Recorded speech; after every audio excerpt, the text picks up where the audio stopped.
Radhe Radhe. Hello everyone. Please जो channel पे नए हैं, जिन्होंने अभी तक सब्सक्राइब नहीं किया, वो जल्दी से चैनल को सब्सक्राइब कर एपिसोड को लाइक करें और बेल आइकन दबाएं, जिससे कि एपिसोड जैसे ही आपको पता पड़ जाए। और हाँ, सब्सक्राइब और लाइक और शेयर करना ना भूलिएगा। साथ में कमेंट्स भी बताइए कि आपको कैसा लगा। तो लेट्स स्टार्ट। लेकिन दानिश ने इसका कोई जवाब नहीं दिया। वो सीधे अपने कमरे की तरफ बढ़ गया।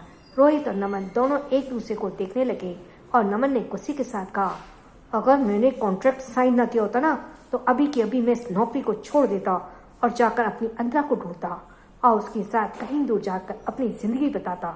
इस तरह की नौकरी से अच्छा है कि मैं खुद को ही फांसी लगा लूं। रोहित ने भी अब नाराजगी के साथ कहा, सही कहा तुमने। पिछले 5 सालों से हम इस नौकरी को ही तो कर रहे हैं। 5 सालों में इतना लाचार मुझे कभी महसूस नहीं हुआ जितना मुझे अभी महसूस हो रहा है। हम चाहकर भी अपनी अंतरा को ढूंढ नहीं सकते। नमन, मैं तुमसे कह रहा हूँ, वो हमारी बेटी है। अगर वो हमें नहीं मिली तो हम दानिश सर को माफ नहीं करेंगे। ये सुनकर नमन ने गुस्से के साथ कहा, हम क्या कर लेंगे उनका? तुम्हें पता है ना, वो हमसे बहुत बड़े इंसान हैं। भले वो अभी उम्र में छोटे हैं, लेकिन अभी से उनका रुतबा बहुत अलग है और सबसे ज़्यादा विशाल सर दानिश सर को ही प्यार करते हैं। हम उनको जाकर भी कुछ नहीं कर सकते सिवाय अभी अंतरा को ढूंढने के। चलो हम उसे ढूंढते हैं। ये सुनकर रोहित ने लाचारी से अपना सिर हिला दिया। वे दोनों अब बाहर निकल गए। इधर दानिश कमरे के अंदर आया। कमरे के अंदर पहुंचकर जब वो अपनी गहरी नसों से चारों तरफ देखने लगा, तो फिर तभी उसने अपनी गहरी नजर से कहा, गहरी आवाज में कहा, आई नो तुम इसी कमरे में हो, इसलिए बेहतर होगा कि मेरे सामने आ जाओ, क्योंकि तुमने अब मुझे बहुत ज़्यादा फ्रस्ट्रेट कर दिया है। मैंने कभी इमेजिन नहीं किया था कि एक 5 साल की लड़की दानिश ओबरॉय को इस तरह फ्रस्ट्रेट करेगी। लेकिन अगर तुम मेरे सामने नहीं आई तो मेरा फ्रस्ट्रेशन लेवल बढ़ जाएगा, इसलिए चुपचाप मेरे सामने आ जाओ। इस आवाज़ को सुनते ही अंतरा, जो बेड के नीचे बैठी इस वक्त अपने हाथ में चॉकलेट लिए लगातार उसे खा रही थी, जिसे पूरा चॉकलेट उसके मुंह में ही लगा गया था, और वो एक पल के लिए चौंक गई और टुकुर टुकुर चारों तरफ घूमने लगी। अंतरा इस वक्त टुकुर टुकुर चारों तरफ देख रही थी और फिर उसने खुद से कहा, वैम्पायर तो मुझ पर और भी ज़्यादा गुस्सा करेंगे और मैं क्या करूँ? क्या मुझे बाल जाना चाहिए?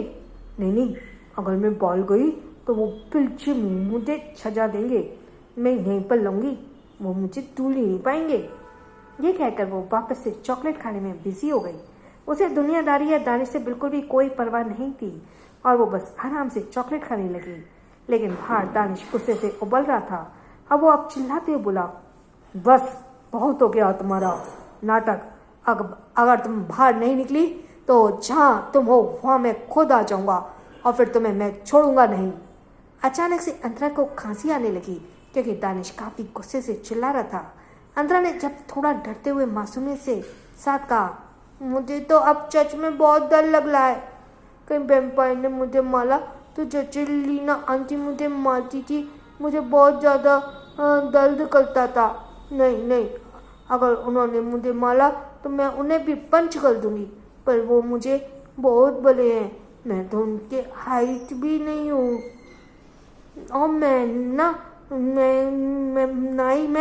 उनके मुंह के पास पहुँच पाती हूँ।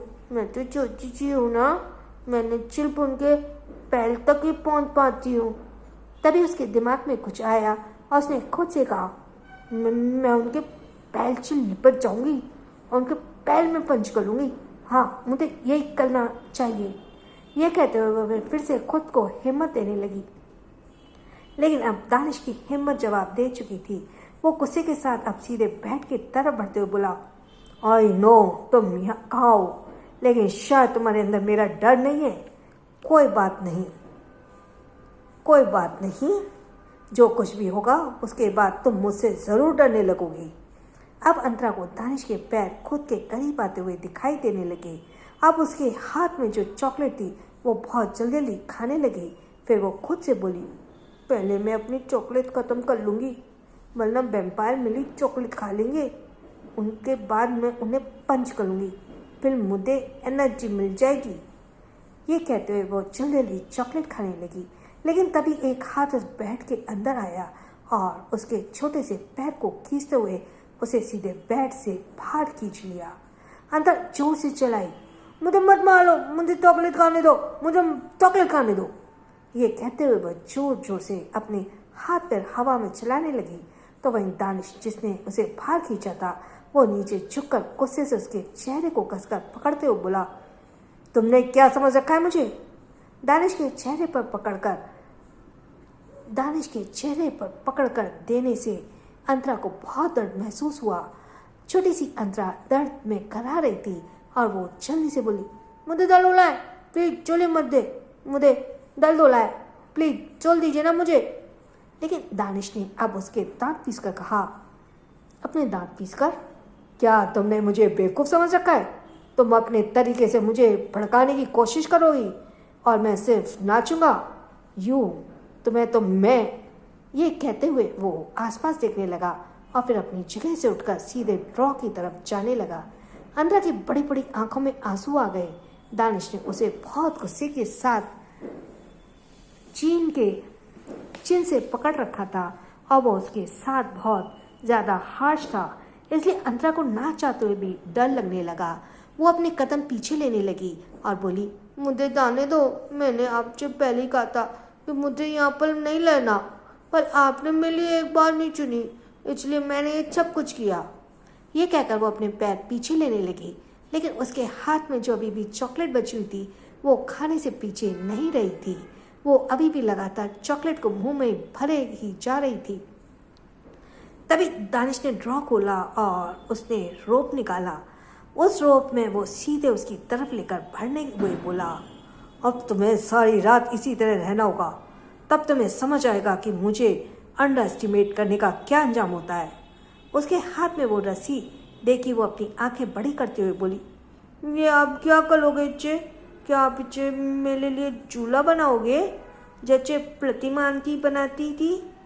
मोन मेरे लिए झूला बनाया करती थी लच्ची चे। ये कहकर वो काफ़ी मासूमियत के साथ दानिश को देखने लगी। तो वही दानिश अपनी भौहें कसकर गुस्से से बोला, मैं तुम्हें इससे बांधने जा रहा हूँ और तुम यहाँ ऐसी चीज सोच रही हो? रियली तुम वाकई सिली हो। ये सुनकर अंतरा की आंखें और भी ज्यादा बड़ी हो गई। अब वो तुरंत अपनी जगह से उठी और फुदकते हुए तेजी से कमरे से बाहर निकल गई। उसे इस तरह से कमरे से बाहर भागते देख दानिश गुस्से से उसके पीछे दौड़ते बोला, सिली गर्ल रुक जाओ, अगर मैंने तुम्हें एक बार पकड़ लिया तो तुम मेरे गुस्से का सामना नहीं कर पाओगे। मैंने कहा रुक जाओ। लेकिन अंतरा बहुत तेजी से बाहर की तरफ दौड़ते बोली, नहीं, आपने मुझे नहीं पकड़ पाओगे, अंतरा यहाँ से चली जाएगी, अंतरा को आप नहीं पकड़ सकते। यह कहकर अब वो सीधे नीचे की तरफ दौड़ने लगी। दानिश का पेशेंस लेवल अब बहुत ज़्यादा बढ़ चुका था। वो बहुत ही गुस्से के साथ अंतरा की तरफ जाने लगा और बोला, तुम दुनिया की पहली ऐसी लड़की हो जो मुझे अपने पीछे इस तरह भगा रही हो, वरना कोई दानिश ओबरॉय को एक ऑर्डर तक नहीं दे सकता। लेकिन तुम जो कुछ भी कर रही हो इसकी सज़ा मैं तुम्हें आगे चल कर दूंगा, क्योंकि अभी मैं तुम्हारे साथ जो कुछ भी करूँगा तुम भूल जाओगी, पर आगे मैं जो कुछ भी करूँगा तुम्हें सब कुछ याद रहेगा। ये कहते हुए उसने अपने हाथों में पड़ी उस रस्सी को अपनी पकड़ कस दी और वो गुस्से के साथ हॉल में अंतरा की तरफ बढ़ा। अंतरा एक बार फिर से हॉल में आ चुकी थी। अब वो आसपास टुकुर टुकुर देखे जा रही थी। मेन गेट का बंद था। ये देखकर अब अंतरा अपना सर खुजाते बोली, ओ नो, अब मैं बाल कैसे जाऊंगी, ये गेट तो बंद है। ये कहकर वो दरवाजे की तरफ बढ़ी और वो जोर जोर से दरवाज़ा पीटते हुए बोली, नमन अंकल, रोहित अंकल, प्लीज दरवाजा खोलो, मुझे वेम्पायर के गलचे लेकर चलो, मैं अब भले गल में नहीं लाऊंगी, मुझे आप दोनों के छात आपके गल में लेना है, प्लीज अभी के अभी दरवाजा खोलो। वो अभी ये सब कुछ कह ही रही थी कि तभी उसे पीछे से परछाई महसूस हुई और अब अंतरा डरते हुए धीरे धीरे अपना छोटा सा चेहरा पीछे की तरफ घुमाई। दानिश एक शैतानी मुस्कुराहट के साथ उसके पीछे खड़ा था। दानिश को देखते ही अंतरा जबरदस्ती अपने दांत दिखाते हुए बोली, वो मैं तो बच आपके साथ खेल रही थी, पगलम पगलाई, आप मेरे साथ बापच्चे खेलेंगे? ये सुनते ही दानिश गुस्से से नीचे झुका और उसके हाथ को कसकर पकड़ते बोला, क्या तुम्हें मैं कोई छोटा बच्चा दिखाई दे रहा हूँ जो तुम मेरे साथ पकड़म पकड़ाई खेल रही हो? अंतरा का मुंह बन गया और उसने मुंह फुलाकर कहा, तो आप मेरे टीचर भी तो नहीं हो जो बात बात पर सजा दे रहे हो। उसके सेंस ऑफ ह्यूमर को देखकर दानिश अपनी भौहें आपस में चढ़ाकर बोला, तुम्हें नहीं लगता कि तुम कुछ ज्यादा ही बोलती हो? अंतरा अपनी छोटी छोटी उंगली को अपने मुंह में डालते मुंह फुलाकर बोली, पर मैंने तो कुछ कहा ही नहीं, अंतरा तो बहुत मासूम है ना। ये सुनकर दानिश की आंखें और भी ज्यादा छोटी हो गई और वो अंतरा को ऊपर से नीचे तक घूरते हुए बोला, हाँ तुम्हारी मासूमियत को तो मैं अच्छे से देख रहा हूँ। तुम दुनिया की सबसे मासूम लड़की हो। अगर तुम्हें मासूम कहा जाएगा तो मासूम तो चालाक ही कहा जाएगा, राइट? दानिश की ये बात सुनकर अंतरा का मुंह और भी ज्यादा बन गया। उसने फिर मासूमियत के साथ कहा, क्या मैं आपको डांस करके दिखाऊं? तब आप मुझे थोल देंगे? उसकी ये बात सुनकर दानिश उसे अजीब नजरों से घूरते बोला, क्या तुम मुझे भटकाने की कोशिश कर रही हो? क्या तुम्हें लगता है मैं तुम्हारे इन सब से मान जाऊंगा और तुम्हें छोड़ दूंगा? ये सुनकर अंतरा ने तुरंत अपना छोटा सा सिर हाँ में हिला दिया और बोली, मैं यहाँ जब शैतानी करती थी वहाँ पे तो मैं डांस करती थी। ये सब मुझ पर हंसते थे और मुझे छोड़ देते थे और मैं वहाँ पर भाग जाती थी। इसीलिए मैं यहाँ भी डांस करूँगी। आप मुझ पर हंसना और मैं भाग जाऊँगी। एक तरह से मैं बच जाऊँगी। उसकी बड़ी मासूमियत से अपना सारा प्लान दानिश से कह दिया तो वहीं दानिश उसका ये प्लान सुनकर तिरछा मुस्कुरा कर बोला, मैं गलत था तुम्हारे बारे में। तुम अभी भी बेवकूफ़ी हो। वैसे तुम्हें क्या जोकर डांस करना आता है? जोकर डांस सुनकर अंतरा अपने छोटे से दिमाग को जोर डालते बोली, पर ये जोकर डांस क्या होता है? मैं तो ऐसे डांस करती हूँ। ये कहकर वो दानिश से दूर हुई और अपने छोटे छोटे हाथों को अपने कमर पर रख ली और अपने कमर को इधर से उधर मटकाते हुए खिलखिलाने लगी। फिर वो बोली, मुझे तो इसी तरह से डांस आता है। तो दानिश ने उसके डांस को देखकर अपनी आंखें छोटी करते हुए बोला, तुम ऑलरेडी एक जोकरी हो सिली गर्ल। तभी अंतरा ने वापस कहा, आप हंस क्यों नहीं लाए? हंसिए ना। दानिश अपनी भौहें आपस में चढ़ाकर बोला, मुझे हंसाना इतना आसान नहीं है। मैं मुस्कुराता ही नहीं हूँ और तुम हंसने की बात कर रही हो। ये कहकर उसने उसके हाथ को पकड़ा और उसे लेकर सीधे सोफे की तरफ चला गया। वो सोफे पे बैठ गया और अंतरा को वहाँ रखी टेबल पर खड़ा करते हुए गुस्से से बोला, तुमने कुछ वक्त से मुझे बहुत फ्रस्ट्रेट कर दिया है और अब मैं तुम्हारे इन दोनों छोटे छोटे हाथ पैरों को बांधूंगा जिससे तुम इधर से उधर रैबिट की तरह दौड़ ना पाओ। ये सुनते ही अंतरा की आंखें बड़ी हो गई और उसने तुरंत बड़ी मासूमियत के साथ कहा, पर मैंने तो आपके लिए डांस किया। आप मुझे क्यों नहीं छोड़ रहे हो? क्या मैं फिर से दूसरा डांस कर लूँ? ये कहकर वो अब टेबल पर ही चढ़कर अपने कमर को पीछे की तरफ से मटकाने लगी और दानिश को डांस करके दिखाने लगी। उसे ऐसे लग रहा था जैसे दानिश उसके डांस करने से उसे जाने देगा, लेकिन दानिश उसके डांस करने से उसे और भी ज़्यादा अजीब नज़रों से घूरने लगा। अंतरा के अंदर इतनी ज़्यादा क्यूटनेस थी कि वो अपनी क्यूटनेस से किसी को भी अपना बना सकती थी, लेकिन कुछ वक्त से उसने दानिश की हद से ज़्यादा फ्रस्ट्रेट कर दिया था, जिस वजह से दानिश उसे बस घूरे ही जा रहा था। तभी उसने गुस्से के साथ कहा, स्टॉप इट, रुक जाओ, मुझे तुम्हारा डांस देखने की कोई इंटरेस्ट नहीं है। ये सुनते ही अंतरा जो अपने हाथों पैर हवा में उठाकर इधर से उधर बंदरों की तरह डांस कर रही थी, वह रुक गई, मुंह फुलाकर बोली, पर क्यों? क्या मैंने अच्छा डांस नहीं किया? क्या आपको मेरा डांस पसंद नहीं आया? क्या मैं अच्छी नहीं हूँ? ये कहकर उसने फिर से अपने मुंह में उंगली डाल ली और मुंह फुला लिया। तभी दानिश उसे गौर से देखते हुए बोला, आज के बाद तुम ये डांस सिर्फ मेरे सामने करोगी। अगर तुमने गलती से भी किसी दूसरे के सामने ऐसा डांस किया ना तो मुझसे बुरा कोई नहीं होगा। You only dance in front of me silly girl, okay? ये सुनकर अंतरा अपनी आंखें बड़ी करती बोली, तो क्या आपको मेरा डांस पसंद आया? मैं फिर से डांस कर लूँ? ये कहकर वो बिना दानिश की परमिशन का इंतजार किए फिर से इधर देखकर डांस करने लगी। वहीं दानिश ने अब गहरी सांस लेकर कहा, इस लड़की को ना तो संभालना पॉसिबल हो रहा है और ना ही समझाना, लेकिन दानिश ओबरॉय ने आज तक हार नहीं मानी। मैं इस लड़की को काबू में करके रहूंगा। ये कहते हुए आगे बढ़ा और उसने उसे डायरेक्ट टेबल पर बिठा दिया। अंतरा का मुंह बन गया और उसने मुंह फुलाकर कहा, ये आप क्या कर रहे हैं?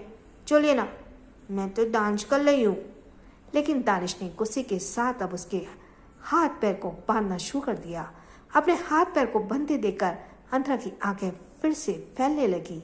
वो जोर जोर से चिल्लाने लगी, आपने चीटिंग की है, मैंने आपके लिए डांस किया, लेकिन आप मुझे फिर से सजा दे रहे हैं। आप बहुत बुरे हैं, बहुत बुरे हैं। बहुत बुरे सुनकर दानिश अब गुस्से से बोला, आई नो मैं बुरा हूँ, इसलिए तुम्हें बार बार मुझे ये बात बताने की ज़रूरत नहीं है। ये कहते हुए दानिश ने उसके दोनों हाथ पैरों को बांध दिया और उसी वक्त डोरबेल बजी।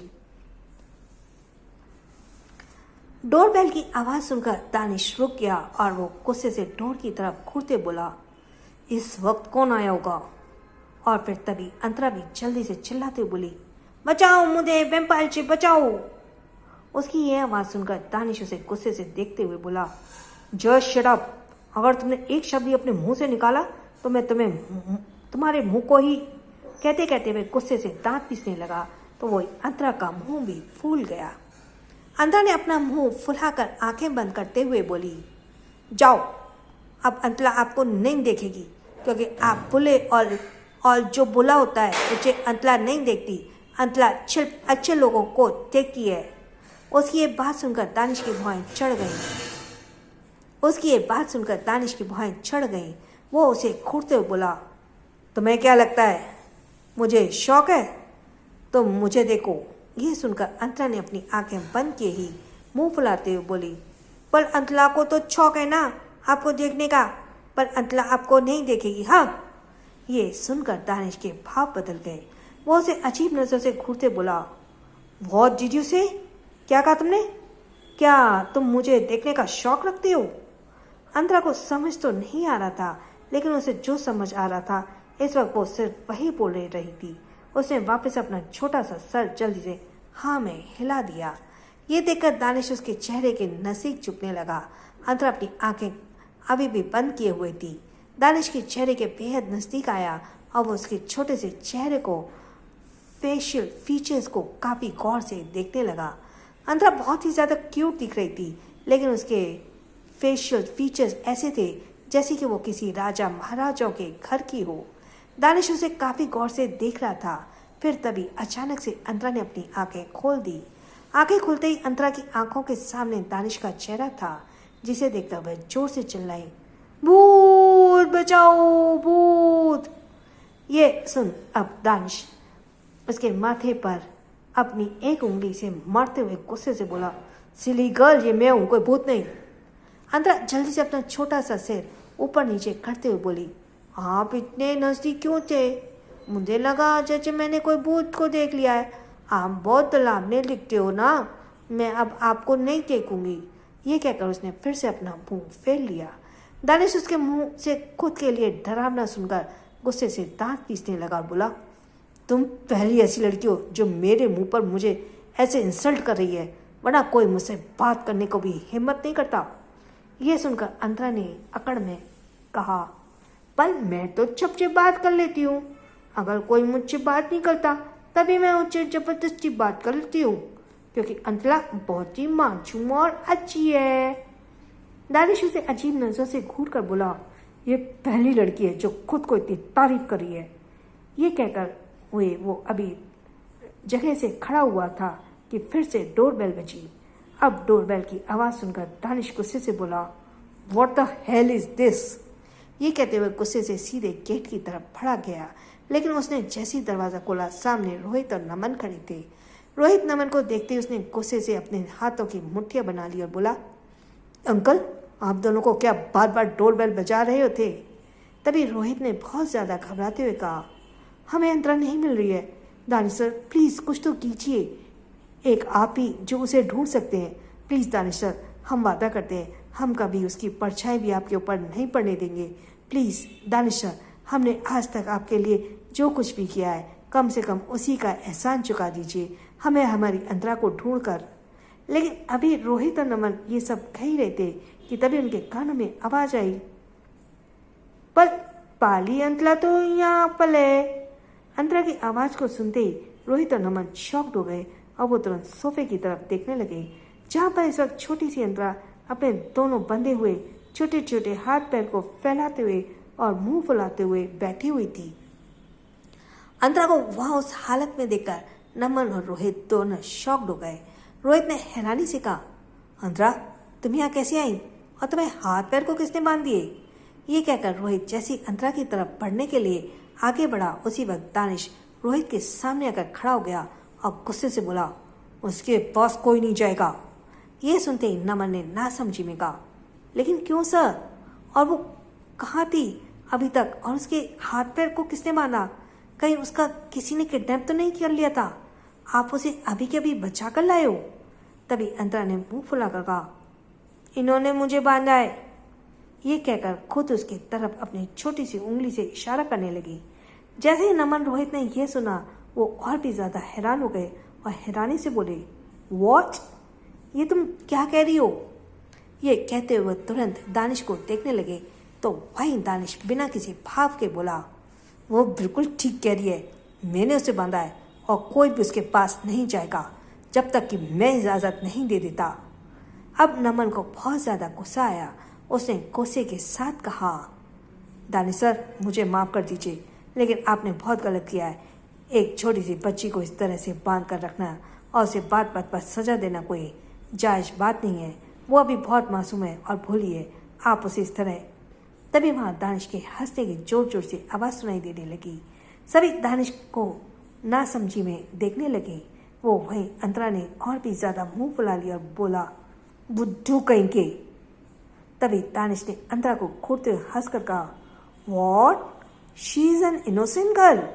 क्या ये लड़की बहुत ज़्यादा मासूम और इनोसेंट है? ये सुनकर नमन और रोहित ने हिचकिचाते हुए कहा, हाँ हमें पता है कि ये शैतानी करती है, लेकिन तभी दानिश ने गुस्से के साथ कहा, लेकिन कुछ भी नहीं, सुनना मुझे, इसे सज़ा मिली है तो ये सज़ा भुगतेगी, कोई भी इसके पास नहीं जाएगा। पर जहाँ बात है इसके मासूम और इनोसेंट होने की, तो ये दुनिया की सबसे ज़्यादा स्मार्ट और शैतान लड़की है जिसने मुझे बहुत फ्रस्ट्रेट किया है, और मैं इसे तब तक नहीं छोड़ूंगा जब तक ये मुझे सॉरी नहीं बोलती और मुझसे प्रॉमिस नहीं करती कि अभी मुझे कभी परेशान नहीं करेगी। ये सब सुनकर रोहित और नमन दोनों ही कुछ समझ नहीं पाए और वो परेशान होकर एक दूसरे को देखने लगे। तभी नमन ने हिचकिचाते हुए कहा, दानिश सर क्या मैं आपसे उससे मिल सकता हूँ? तभी नमन ने हिचकिचाते हुए कहा, दानिश सर क्या मैं उसे मिल सकता हूँ? मैं उसे मिलकर उसे समझाऊंगा कि वो आपसे सॉरी बोल दे। ये सुनकर दानिश अपनी भौहें चढ़ाते हुए बोला, क्या वो तुम्हारे कहने से मुझे सॉरी बोलेगी? ये सुनकर नमन ने कहा, लेकिन वो आपके कहने में भी तो सॉरी नहीं बोल रही देगी। दानिश की आंखें छोटी हो गई। नमन दूसरे ही पल खुद को संभालते हुए बोला, सॉरी सर, मेरे कहने का ये मतलब है कि आप तो पता है ना, वो जब से आपके पास आई है तब से वो आपके नाक में दम कर चुकी है, तो आपको लगता है वो आपको सॉरी बोलेगी? इसलिए मुझे उसे समझाने दीजिए। मुझे पता है उसे एक बाप के हैसियत से समझाऊंगा तो वो समझ जाएगी। उसके मुंह से बाप का नाम सुनकर दानिश अपनी भौहें चढ़ाकर बोला, क्या आप वाकई में उसे एक बाप के हैसियत से समझाएंगे? आपके दिल दिमाग में उसके लिए कुछ सेकंड थॉट्स तो नहीं है? दानिश की बात सुनते ही नमन ने भड़कते हुए कहा, सर हमें माफ़ कर दीजिए आप, लेकिन बहुत गलत सोच रहे हैं। हमने शादी ना करने की कसम खाई है, लेकिन इसका ये मतलब नहीं है कि हमारे दिल में ऐसी छोटी बच्ची को देखकर ऐसी गंदी चीज़ आएगी। आप बहुत गलत सोच रहे हैं हमारे बारे में, आपसे ऐसी उम्मीद नहीं थी। दानिश ने अपने हाथों की मुट्ठियां बनाते हुए बोला, सॉरी, मैं आपके बारे में ऐसा नहीं कहना चाहता था, लेकिन मैं नहीं चाहता कि कोई इससे ज़्यादा करीब आए। तभी रोहित ने कहा, लेकिन क्यों? आप ऐसे क्यों नहीं चाहते? आखिर में आपकी क्या लगती है जो आप इसे इतना ज़्यादा अट्रैक्ट हो रहे हैं? जैसे ही रोहित ने यह कहा, अचानक से दानिश के एक्सप्रेशंस बिगड़ गए। रोहित को एहसास हुआ कि उसने फ्लो में कुछ ज़्यादा ही कह दिया और वो तुरंत अपने मुंह पर हाथ रख लिया। तभी दानिश ने गुस्से के साथ कहा, आप सबके पास सिर्फ 5 मिनट है। 5 मिनट के अंदर इसे समझाइए और कहिए कि मुझे सॉरी बोले। ये कहकर दानिश सीधे स्टडी रूम की तरफ बढ़ गया तो वहीं दानिश के जाते ही रोहित और नमन दोनों ही खुद को रिलैक्स महसूस करते हुए अंतरा को देखने लगे। अंतरा अभी भी अपने मुंह में उंगली डाले मुंह फुलाकर बैठी हुई थी। अंतरा को देखकर नमन और रोहित दोनों ही उसके पास आए। इधर दूसरी तरफ एक कार इस वक्त रफ्तार से चल रही थी।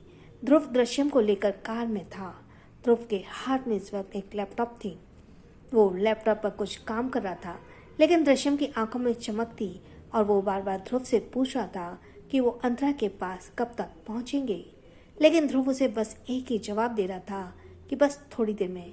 लेकिन अब दृश्यम को पेशेंस जवाब दे रहा था। उसने अब गुस्से के साथ कहा, भाई आप मुझसे झूठ तो नहीं बोल रहे? आप पक्का मुझे अंतरा से मिलवाने लेकर जा रहे हैं ना? ये सुनकर अब ध्रुव ने गहरी सांस ली और कहा, दृश्यम तुम मुझ पर ट्रस्ट करो, मैं वाकई तुम्हें उसे मिलवाने के लिए लेकर जा रहा हूँ। ये सुनकर दृश्यम के मुंह बना दिया, लेकिन तभी अचानक से ड्राइवर ने झटके के साथ कार रोक दी। अचानक कार रुकने से दृश्यम आगे की तरफ गिरने लगा तो फिर ध्रुव ने उसे दूसरे पल पकड़ते हुए गुस्से के साथ कहा, ड्राइवर अंकल ये क्या कर रहे हैं आप? अभी मेरे भाई को चोट लग जाती। ये कहते हुए उसने दृश्यम को ठीक से सीट पर बैठाया तो वहीं ड्राइवर ने हकलाते हुए कहा, सर मुझे माफ़ कर दीजिए, पर अचानक से रास्ते में कोई आ गया। ये सुनकर ध्रुव गुस्से से बोला, कौन है वो? वो कहते उसने बैक व्यू मिरर में देखा, लेकिन जैसे ही उसने उस लड़की को देखा वो एक पल के लिए देखता रह गया। इस वक्त एक साइकिल पर एक लड़की रोड के बीचों बीच आकर खड़ी हुई थी। उस लड़की के लंबे बाल इस वक्त लहरा रहे थे। उसकी उम्र तकरीबन 14 साल की दिखाई दे रही थी।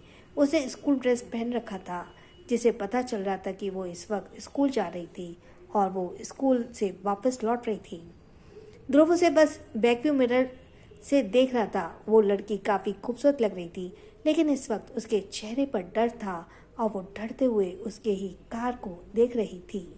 तभी ड्राइवर ने कहा, सर आप रुकिए, मैं अभी लड़की को डांट कर आता हूँ। ये इस तरह से हमारी कार के सामने नहीं आ सकती, फिर लोग हम पर इल्ज़ाम लगाएंगे कि हम बड़ी गाड़ी सड़क पर चलाते हैं तो हमें ड्राइविंग से सेल्स नहीं है। ये कहकर ड्राइवर अभी कार से बाहर जाता, उससे पहले ही ध्रुव ने उसे रोक दिया और खुद कार से बाहर जाते बोला, आप रहने दीजिए, मैं इसे हैंडल लूँगा। ये सुनते ही ड्राइवर हैरान हो गया। वो हैरानी से ध्रुव को देखने लगा तो वहीं ध्रुव कार से बाहर निकल गया। इधर दृश्यम भी ध्रुव को ना समझी में घूरे जा रहा था। जाहिर सी बात कि उसे अंतरा से मिलने के लिए लेट हो रहा था, इसलिए वो बस जल्द से जल्द वहाँ से जाना चाहता था। लेकिन वहीं ध्रुव सीधे उस लड़की की तरफ बढ़ा। वो लड़की अपने साइकिल को जल्दबाजी के साथ रोड के साइड में कर रही थी, पर तभी ध्रुव ने उसके साइकिल के हैंडल को पकड़ लिया। वो लड़की दूसरी पल जोर से डर से चिल्लाई, प्लीज़ प्लीज़ मुझे माफ़ कर दीजिए, मुझे पता है मेरी गलती है, सॉरी, मैं जल्दबाजी में घर जा रही थी इसलिए मैंने ध्यान नहीं दिया। आपकी कार आ रही है, आई एम सो सॉरी, मुझे माफ़ कर दीजिए। ये कहते हुए वो लड़की जल्दबाजी के साथ सॉरी बोल रही थी, लेकिन ध्रुव उसे बस देख ही रहा था। तभी उसने गौर से देखते हुए कहा, तुम्हारा नाम क्या है? अचानक से उस लड़की ने ध्रुव की ये बात सुनी तो वो हैरान रह गई।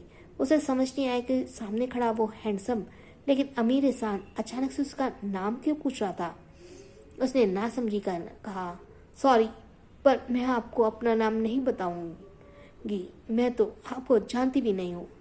तभी ध्रुव ने अपनी भौहें चढ़ाते बोला, अगर तुम मुझे अपना नाम नहीं बताओगे तो तुमने मेरी कार का जो एक्सीडेंट किया है उसके लिए तुम मुझे अभी के अभी 5 लाख रुपए दो।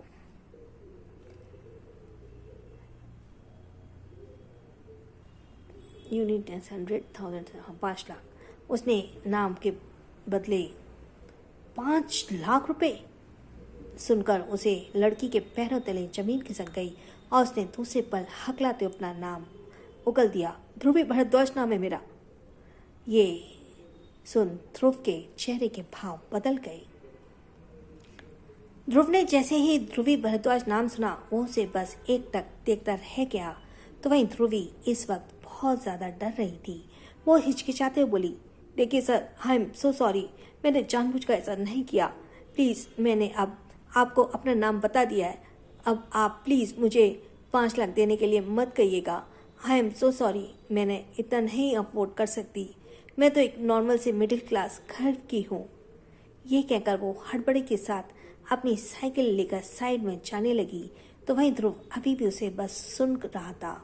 जैसे उसे ध्रुवी घबराते हुए खूबसूरत नजर आ रही थी, वो बस उसे ही देख रहा था। तभी ध्रुवी साइकिल पर बैठी और वहां से जाने लगी। उसे जाते देख ध्रुव ने दूसरे ही पल पीछे से उसकी साइकिल को पकड़ लिया।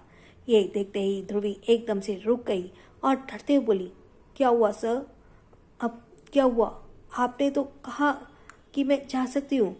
इसके जवाब में ध्रुव ने बस बिना किसी भाव के कहा, तुम कहाँ रहती हो? अपना एड्रेस दो मुझे। ये सुनते ही अब ध्रुवी की आंखें बड़ी हो गई। उसे समझ नहीं आया कि वो अब क्या करे, लेकिन उसने डरते हुए कहा, लेकिन क्यों? आप मेरे घर का एड्रेस क्यों पूछ रहे हैं? कहीं ऐसा तो नहीं है आप मेरे घर 5 लाख मंगवाने के लिए आएंगे, मांगने के लिए? देखिए प्लीज़, मैं आपसे रिक्वेस्ट कर रही हूँ, मुझे माफ़ कर दीजिए। मैंने गलती से आपकी कार को टक्कर मारा था। इनफैक्ट मेरी साइकिल का हाल देखिए, मेरी साइकिल तो लगभग टूट चुकी है। इसके भी खर्चे हो जाएंगे और मुझे बहुत मुश्किल से पॉकेट मनी मिलती है। प्लीज़ प्लीज़ सर, मैं आपसे रिक्वेस्ट करती हूँ, आप मेरे साथ ऐसा मत कीजिए।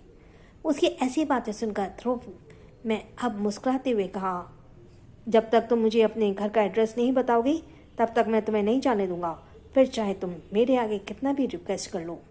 ध्रुवी को अपने सामने खड़ा इंसान बहुत ही ज़्यादा घमंड और खतरनाक नजर आ रहा था, क्योंकि जिस तरह से वो बीच सड़क पर खड़ा करके उसे ब्लैकमेल करके पूछ रहा था, उसे बहुत ज़्यादा डर लग रहा था। उसे समझ नहीं आ रहा था कि वो अपने घर का एड्रेस दे या ना दे, लेकिन अगर वो नहीं देती तो शायद वो इंसान उसे जाने भी नहीं देता और वहीं 5 लाख उसे मांगने लगा।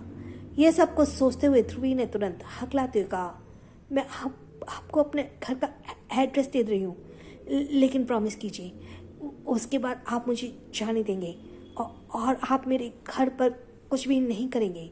प्लीज़, मेरे घर पर मेरे माँ बाप और मेरा भाई है, मैं नहीं चाहती उन्हें भी प्रॉब्लम हो। Please sir. ये सुनकर ध्रुव ने अपनी भौहें आपस में चढ़ाकर कहा, तुम पहले मुझे अपने घर का एड्रेस दो। ये सुनकर ध्रुवी को कुछ समझ नहीं आया और उसने जल्दी से अपने बैग से एक नोटपैड निकाला और उसमें एड्रेस लिख दिया। एड्रेस लिखने के बाद उसने फिर ध्रुव की तरफ बढ़ाते हुए कहा, ये मेरा एड्रेस। ध्रुव ने उसके एड्रेस को देखा तो उसके एक्सप्रेशन और भी ज़्यादा गहरे हो गए। इधर ध्रुवी अब भी 1 मिनट वहाँ खड़ी नहीं रह पाई। उसने अपनी साइकिल उठाई और वो काफ़ी तेजी से वहाँ से दौड़ते हुए निकल गई। ध्रुव उसे इस तरह से जाते देख हल्के से हंस दिया और बोला, पागल लड़की, ये मुझे ऐसे डर रही थी जैसे मैं कोई भूत हूँ और उसे खा जाऊंगा। तभी दृश्यम की गुस्से भरी आवाज़ ध्रुव के कान में आई, भाई आप क्या कर रहे हैं उस लड़की के साथ? क्या वो आपकी गर्लफ्रेंड है? क्या आप उसे भी हमारे साथ लेकर जाएंगे? लेकिन वो तो चली गई। प्लीज़ जल्दी आइए ना, मुझे अंतरा से मिलना है, मुझे देर हो रहा है। ध्रुव ने उसकी ये बात सुनी और उसकी भौहें आपस में चढ़ गई। वो मुड़ा और दृश्यम को घूरते बोला, जस्ट शट अप, वो मेरी गर्लफ्रेंड नहीं है और ना ही मैं उसे अपने साथ लेकर जाने वाला हूँ।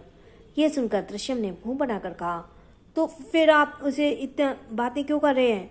ध्रुव कार में बैठा और दृश्यम के माथे पर हल्के से मारते बोला, ये सारी बातें तुम्हें कौन सिखाता है? अभी इतने छोटे हो तुम और गर्लफ्रेंड बॉयफ्रेंड के बारे में जानते हो। लगता है तुम कार्टून के जगह कोई सीरीज देख रहे हो, राइट? ये सुनकर दृश्यम अपने मुंह फुला लिया और बोला, मुझे सिर्फ और सिर्फ अंतरा से मिलना है, इसलिए आप जल्दी से अंतरा के पास मुझे लेकर चलिए। तभी ड्राइवर ने घबराते हुए कहा, सर क्या हम उस लड़की के बारे में पता लगाएं? आप उसे सजा देना चाहते हैं हमारे रास्ते में आने के लिए? ध्रुव ने चिढ़कर कहा, आपको कुछ भी करने की ज़रूरत नहीं है, आप जो कुछ भी करूँगा मैं करूँगा उस लड़की के साथ, आप चलिए। ये सुनकर ड्राइवर को कुछ समझ नहीं आया और उसने बस अपना सर हिला दिया। दूसरी पल कार वहाँ से निकल गई। इधर दूसरी तरफ विला में अभी भी अंतरा मुंह फुलाए कर बैठी हुई थी। वो वहीं नमन और रोहित उसे बार बार समझाने की कोशिश कर रहे थे। तभी अंतरा ने चिढ़ते हुए कहा, अगर मैं उनसे चौली बोलूँगी तो क्या वे मुझे दोबारा सजा नहीं देंगे? और क्या फिर मैं हर रोज आइसक्रीम खा सकती हूँ और बाबी डॉल से खेल सकती हूँ और उनके पूरे घर में कहीं भी खेल सकती हूँ? अंतरा की ऐसी डिमांड भरी बातें सुनकर नमन और रोहित परेशान हो गए। नमन ने कहा, मैंने सॉरी के बदले दानिश सर तुमको इतना कुछ नहीं करने देंगे बेटा। और तुमने तो कहा था कि अब तुम हमारे साथ हमारे घर पर रहोगी, तो फिर से तुम यहाँ रहने की जिद क्यों करी हो? अंतरा को बड़े घर में रहने की बहुत ज़्यादा शौक था। वो विला हद से ज़्यादा बड़ा था। अंतरा के दिल में एक लालच था वहाँ रहने का, इसलिए उसने मुंह फुलाकर कहा, मैं तो त्रिशा की तरह बड़े घर में लेना चाहती हूँ, इसलिए मैं यहाँ से नहीं जाना चाहती। अगर मैं उनसे चौली बोलूँगी तो क्या वो मुझे यहाँ से लेने देंगे और मुझे यहाँ खेलने देंगे? इसके जवाब में रोहित ने कहा, बेटा हम इसके बारे में तो अभी कुछ नहीं कह सकते, लेकिन पहले आप जाओ और दानिश सर को सॉरी बोल दो, उसके बाद ही हम कुछ सोचेंगे। ये सुनकर अंतरा अब सोफे से उतरकर अपने दोनों छोटे हाथों को कमर पर बांधते हुए मुंह फुलाकर बोली, ऑल राइट, मैं चोली बोलने के लिए तैयार हूँ, लेकिन उसके बदले में मुझे घर में ही रहना है, इसी घर में। यह कहकर वो सीधे उस तरफ बढ़ गई जहाँ पर दानिश गया था। तो वहीं नमन और रोहित ये सब कुछ सुनकर हैरान थे। नमन ने हैरानी से कहा, पता नहीं इस लड़की के दिमाग पर बड़े से घर के रहने का क्या भूत सवार है। हमारा विला भी तो बड़ा ही है, अगर एक बार ये वहाँ रहेगी तो यहाँ रहने के लिए जिद छोड़ देगी। लेकिन तभी रोहित ने मुंह बनाकर कहा, हमारा विला इतना बड़ा नहीं है जितना ये विला बड़ा है। कोई भी बच्चे को यहाँ रहने का मन करेगा। यहाँ कितनी सारी फैसिलिटीज़ है और तो और दानिश सर ने उसे आइसक्रीम भी दिया है, इसलिए ये और भी ज़्यादा यहाँ से जाना नहीं चाहती। लेकिन मैं उम्मीद करता हूँ कि दानिश सर उसे माफ़ कर दें। इधर स्टडी रूम में दानिश इस वक्त सोफे पर अपना गिटार लेकर बैठा हुआ था। वो गिटार की ट्यून को सेट कर रहा था। तभी दरवाज़ा धीरे धीरे करके खुलने लगा।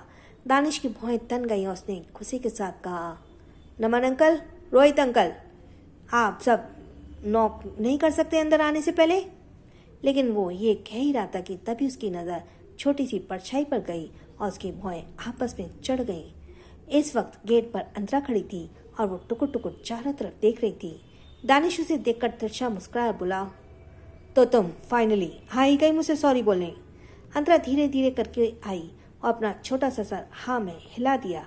लेकिन तभी उसकी नज़र चारों तरफ गई। चारों तरफ किताबें और किताबें ही थीं और बहुत सारी फाइल्स रखी हुई थी। उन्हें देखकर अंतरा अपनी आंखें बड़े करके बोली, क्या आप बहुत ज़्यादा पढ़ाई करते हैं? इसके जवाब में दानिश घमंड के साथ बोला, या ऑफ कोर्स, मैं तुम्हारी तरह स्टूपिड नहीं हूँ।